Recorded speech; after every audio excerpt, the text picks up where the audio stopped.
Hello friends, special read पे आप सभी का स्वागत है। पटना हाई कोर्ट ने ओरल ऑर्डर दिया है। क्या है इसमें सच्चाई, आइए देखते हैं लेटर के माध्यम से। प्रश्न था, पटना के उच्च न्यायालय में सिविल रीट क्षेत्राधिकार केस संख्या 15,092 2021। चौरसिया पुत्र श्री श्याम नारायण चौरसिया, निवासी गांव और डाकघर एड्रेस दिया हुआ है यहाँ पे। याचिकाकर्ता बनाम फर्स्ट में है बिहार राज्य के माध्यम से मुख्य सचिव बिहार सरकार सचिवालय पटना। सेकेंड ऑप्शन प्रमुख सचिव वित्त विभाग बिहार सचिवालय पटना। प्रमुख सचिव शिक्षा विभाग बिहार सचिवालय पटना। उप सचिव शिक्षा विभाग बिहार सरकार पटना।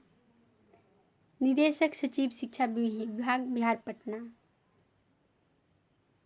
निदेशक प्राथमिक शिक्षा विभाग बिहार सरकार पटना।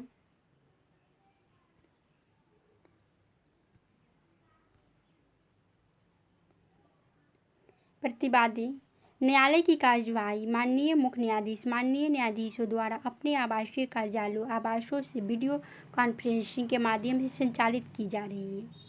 साथ ही अधिवक्ता और कर्मचारी अपने आवास से वीडियो कॉन्फ्रेंसिंग के माध्यम से कार्यवाही में शामिल हुए। उपस्थिति याचिकाकर्ता के लिए श्री सुरेंद्र कुमार सिंह, अधिवक्ता श्री प्रभाकर झा, जीपी 27। प्रतिवादी कोरम के लिए माननीय मुख्य न्यायाधीश और माननीय श्री न्यायमूर्ति एस कुमार, मौखिक निर्णय प्रति माननीय श्री न्यायमूर्ति एस कुमार। तो यह ओरल ऑर्डर है पटना हाई कोर्ट का। दिनांक 7/9/2021। पक्षकारों के विद्वान अधिवक्ता को सुना।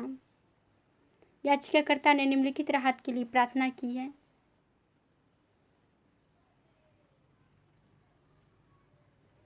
वर्तमान रीट याचिका अनुच्छेद 309, 310 और 312 के उल्लंघन के लिए परमादेश की प्रकृति में रीट जारी करने के लिए प्रतिनिधियों की क्षमता में इस माननीय अदालत की लिप्तता चाहती है। भारत के संविधान के 8 साल बाद प्रकाशित विज्ञापन में उत्तरदाताओं द्वारा पूर्ण नहीं भरने की शर्त ज्ञापन संख्या 71 विविध 25/2019 864 पटना।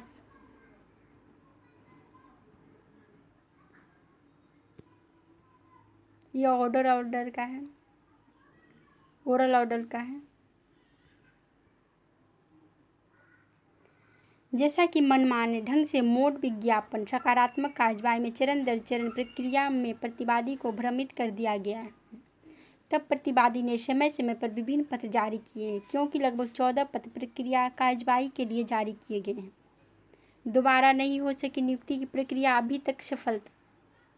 जो हर प्राथमिक और माध्यमिक सरकारी स्कूल में शिक्षकों की दक्षता से गैर शिक्षण के लिए 8 साल से नाबालिग बच्चों के दिमाग को प्रभावित करने वाले सभी पक्षों को बहुत परेशान कर रहे हैं।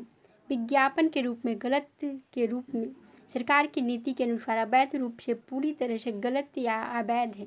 जैसा कि भारतीय संविधान के अनुसार इस स्तर पर सरकारी स्कूल का आधार दलित समाज के बच्चों पर आधारित है।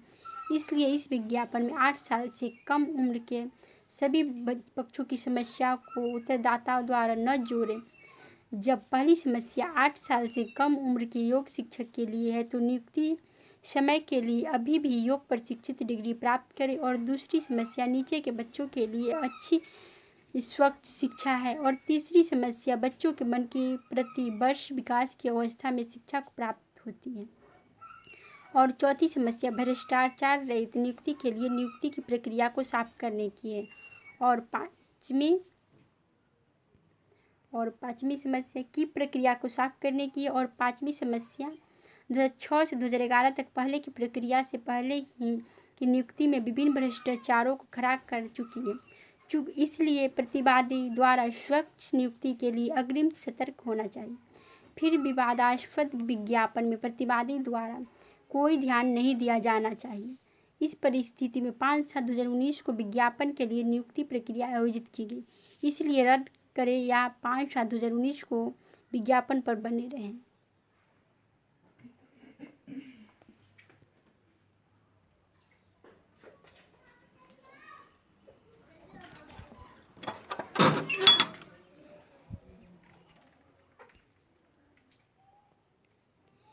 अभी हाल ही में आंगनबाड़ी ITI न्यायिक सेवा 2020 JEE-NEET के अनुसार ऑनलाइन सिस्टम से अच्छी प्रक्रिया में प्रकाशित ताज़ा और परिवर्तन विज्ञापन और भ्रष्टाचार के बिना शिक्षक की स्वच्छ ताज़ा नियुक्ति के लिए ऑनलाइन स्वास्थ्य सेवा को सुरक्षित रखने के साथ साथ समय पर सुरक्षित प्राकृतिक न्याय। चूँकि सभी नियुक्ति ऑनलाइन प्रक्रिया आचरण और प्रारंभ की गई है, फिर आचरण ऑनलाइन क्यों नहीं? प्रतिवादी द्वारा शिक्षक की नियुक्ति। तो इसमें कहा गया है कि यदि सभी परीक्षा ऑनलाइन लिया जाता है तो इसमें ऑफलाइन क्यों लिया गया है, इसमें ऑनलाइन क्यों नहीं लिया गया है शिक्षक बहाली को।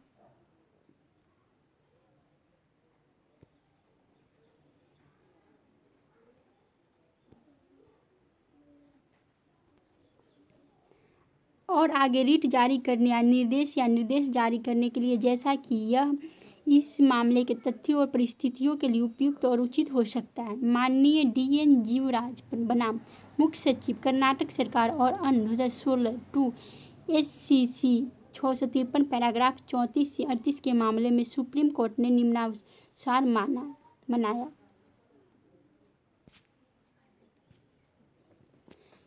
34 पक्षकारों के विद्वान अधिवक्ता ने जनहित याचिका दायर करने में नागलक्ष्मी बाई की प्रामाणिकता के प्रश्न पर हमें संबोधित किया।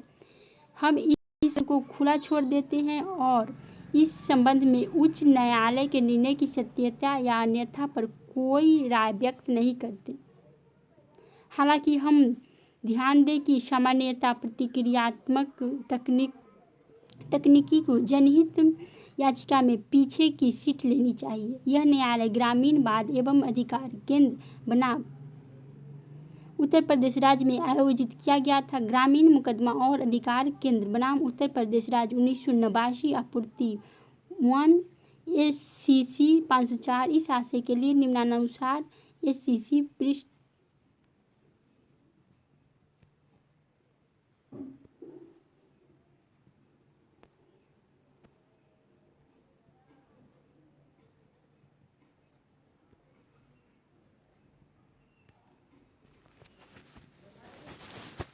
हमारे सामने रीट याचिका अंतरपक्ष विवाद नहीं है और उनके जनहित याचिका के माध्यम से उठाया गया और अदालत के समकक्ष विवाद यह है कि क्या सामाजिक सुरक्षा के लिए और लोगों के रहने के लिए एक खतरनाक वातावरण बनाने के लिए क्षेत्र में खनन की अनुमति दी जानी चाहिए या बंद कर दी जानी चाहिए। ने कहा कि जनहित याचिकाओं के लिए प्रक्रियात्मक कानून लागू नहीं होते।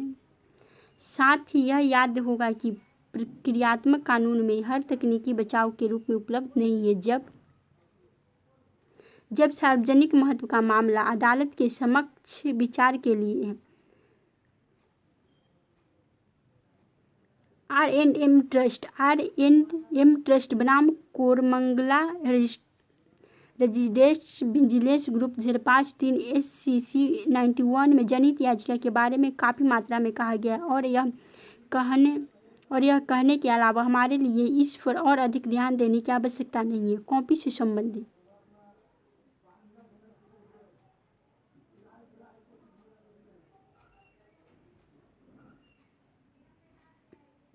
तो ये है।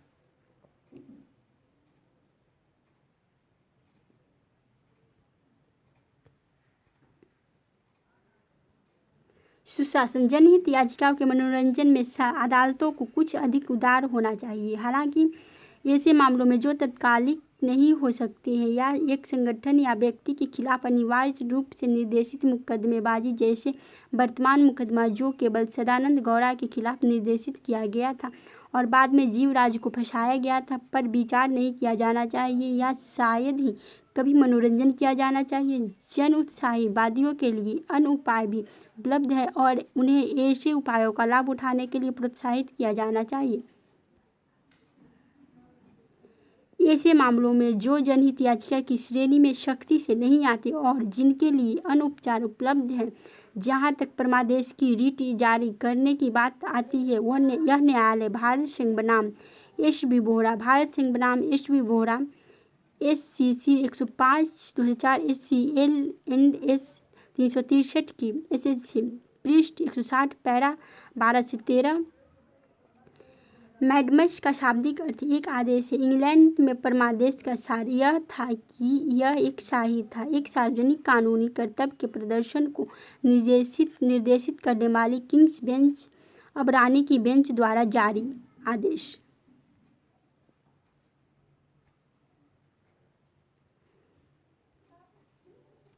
एक व्यक्ति के पक्ष में परमादेश का एक रिट जारी किया जाता है जो अपने आप में कानूनी अधिकार स्थापित करता है। उस व्यक्ति के खिलाफ परमादेश की एक रिट जारी की जाती है जो प्रदर्शन करने के लिए कानूनी कर्तव्य है, लेकिन ऐसा करने में विफल रहा और या उपेक्षित है। ऐसा कानूनी कर्तव्य या सार्वजनिक कर्तव्य के निर्वहन से या कानून के संचालन से निकलता है। परमादेश की रीट सबसे व्यापक उपचारात्मक प्रकृति की है। वस्तु परमादेश न्याय की विफलता से अव्यवस्था को रोकने के लिए है और उन सभी मामलों में दिया जाना आवश्यक है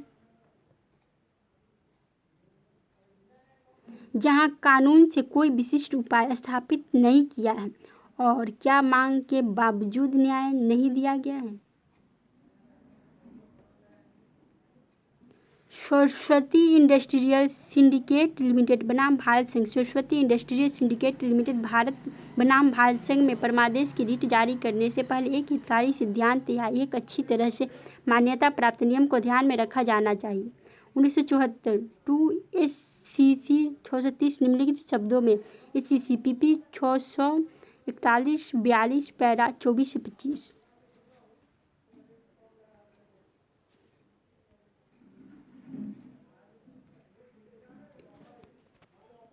अनुच्छेद 226 के तहत उच्च न्यायालय की शक्ति से उस सीमा तक सीमित नहीं है जिस तक विशेषाधिकार रीट के लिए कार्यवाही अधीन है। अंग्रेजी अभ्यास फिर भी अच्छी तरह से मान्यता प्राप्त नियम है कि एक परमादेश की प्रकृति में कोई रीट या आदेश जारी नहीं होगा जब एक अनिवार्य कर्तव्य करने में कोई विफलता नहीं है।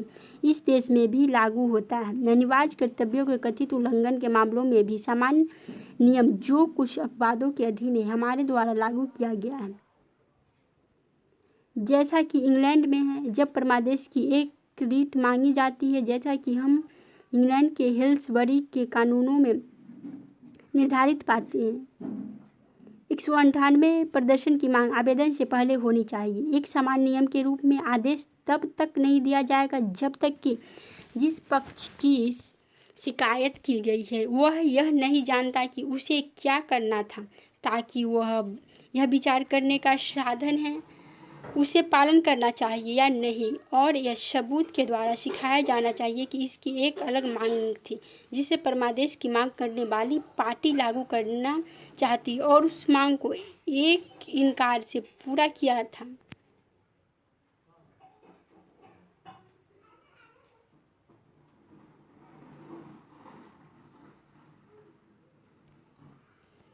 हमारे सामने मामले में ऐसी कोई मांग या इनकार नहीं था। इस प्रकार संविधान के अनुच्छेद 226 के तहत किसी भी रीट आदेश या निर्देश जारी करने के लिए यहाँ कोई आधार नहीं दिखाया गया है।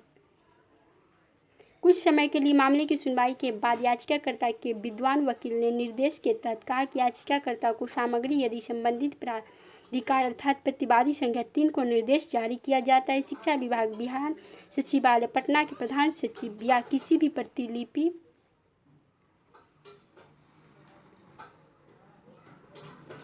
प्रतिलिपि सांविधिक प्राधिकरण को उस अभ्यावेदन पर विचार करने और निर्णय लेने के लिए जिसे याचिकाकर्ता आज से 4 सप्ताह की अवधि के भीतर शिकायत के निवारण के लिए दाखिल करेगा।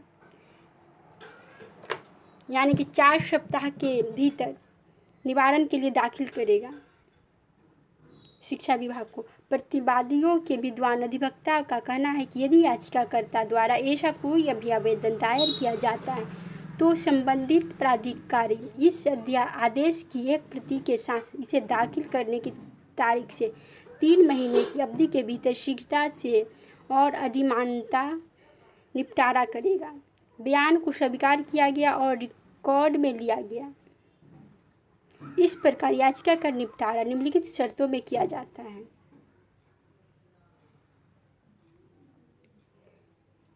याचिकाकर्ता शिकायत के निवारण के लिए एक अभ्यावेदन दाखिल करके आज से 4 सप्ताह की अवधि के भीतर संबंधित प्राधिकार से संपर्क करेगा।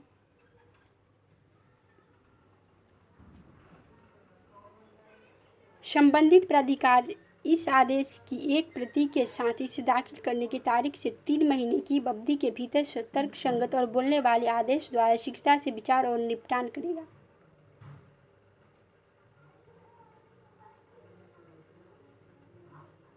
जोड़ने की जरूरत नहीं है। इस तरह के प्रतिनिधित्व पर विचार करते समय प्राकृतिक न्याय के सिद्धांत का पालन किया जाएगा और पक्षों को सुनवाई का उचित अवसर दिया जाएगा।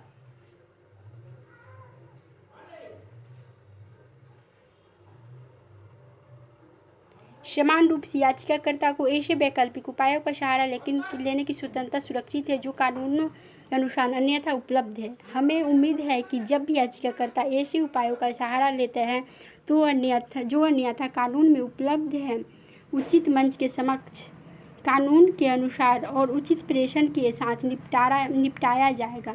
याचिकाकर्ता को अदालत का दरवाजा खटखटाने की स्वतंत्रता सुरक्षित है यदि बाद में कार्रवाई के कारण की आवश्यकता होती है। याचिकाकर्ता को प्राथमिकता के आधार पर याचिका को सूचीबद्ध करने का उल्लेख करने की स्वतंत्रता भी सुरक्षित है। जब भी ऐसा कोई उल्लेख किया जाता है रजिस्ट्री जल्द से जल्द याचिका को सूचीबद्ध करने के लिए कदम उठाएगी। हमने गुण दोष पर कोई राय व्यक्त नहीं की है। सभी मुद्दे को खुला छोड़ दिया गया है। वर्तमान महामारी कोविड-19 के समय की कार्यवाही डिजिटल मोड के माध्यम से आयोजित की जाएगी जब तक कि पक्ष अन्यथा पारस्परिक रूप से व्यक्तिगत रूप से मिलने के लिए सहमत न हो अर्थात भौतिक मोड।